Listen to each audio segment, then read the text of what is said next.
Gospod Franc Jesenek je po svoje obeležil današnji svetovni dan zemlje. Nabral je ta velik kup svinjarije v okolici Maribora, ki ga lahko vidite na našem posnetku.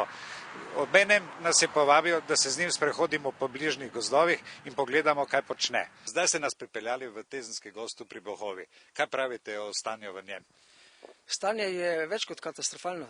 Če pomislim, da sem ta gozd čisto dneve in dneve in da smo leta pa leta imeli ta gozd čist vsaj po 6 mesecev, 3 mesece. Zdaj, odkaj nisem jaz svetnik, ne hodim tako pogosto v ta del Tezenskega gozda, je pa res katastrofalno stanje. Ne?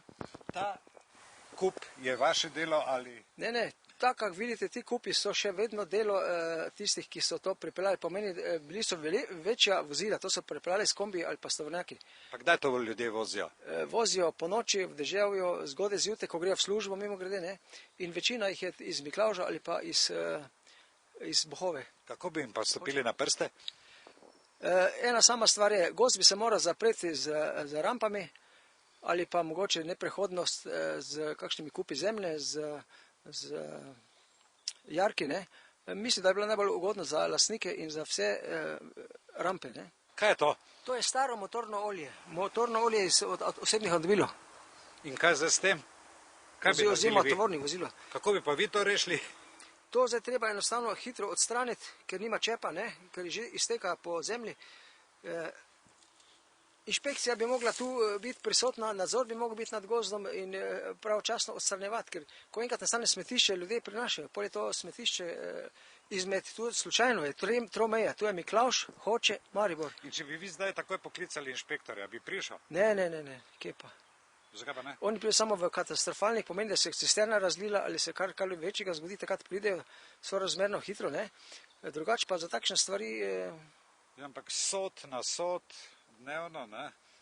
Ja, je katastrofa. Je katastrofa, seveda. Zdaj kličem ali gasilci pravijo samo, če izteka. Oni bi zdaj prišli gor, bi gor vzdigni so tako jaz, pa bi šli, ne? V tem primeru je zdaj, ko so po koncu ne izteka več, je za njih končana stvar, ne? Kratek nasvet ljudem, kako naj ravnajo z naravo. V naravo naj ne vnašamo ničesar. Jaz sem nekoč tak pri spodobi povedal, ko greste v naravo, bi v bistvu mogli biti skopani in bosi. Zato, ker zakaj?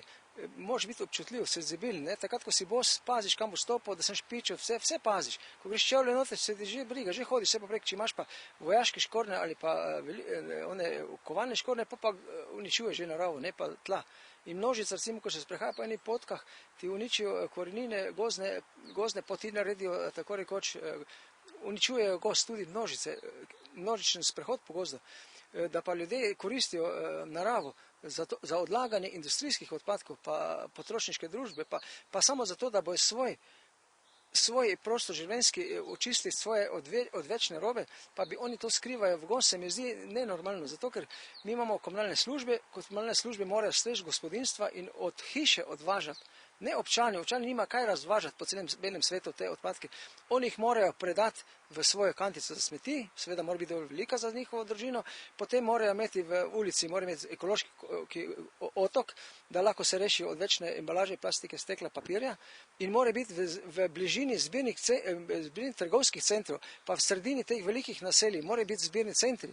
Zbirni centri ne sme biti nekje daleč stran, da je gozd bliže ali pa celo moraš skozi gozd iti, da prideš v zbirni center, ampak mora zbirni center biti tako rekoč, tu kupim novo robo, tu zraven tega trgovskega centra pa odložim staro robo.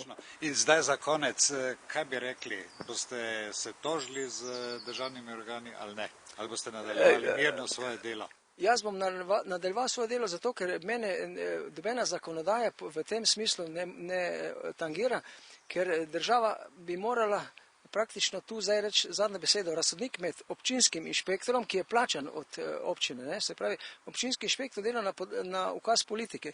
Politika ni tista, ki si razlaga zakonodajo po svoje, ampak zakonodaja je za vse občane enaka in zakonodaja mora biti tako narejena, da neke stvari občino prisiljuje, da se zakonodaja drži in če je občina vzorna, če je komunalna služba vzorna, vestna in poštena, potem se občane ravnamo po njej. Če pa je v občini vse narobe, potem pa je nared skozi dol in mora končno država red narediti. Država mora red narediti za zakonodajo in speljati tudi v zavest ljudi. To se pravi, da vas bomo srečevali še vedno po gozdovih? Absolutno, ker pobiranje smeti pa nikjer na svetu ne more prepovedati nobeden. Razen, če bi mi lastnik zemljišča rekel, ne, gospod Jesenek, po mojem zemljišču ne smete hoditi, pa moje smetje je moja lastnina in tam vi se ne morete. Ne. V tistem primeru jasno ne bomo hodili po njegovi lastnini proti njegovi volji. Gospod Jesenek še nadalje odstranjuje odpadke v gozdo. Pravkar se loteva kupa strupenih salonitnih plošč. To pa je naš prispevek k dnevu zemlje.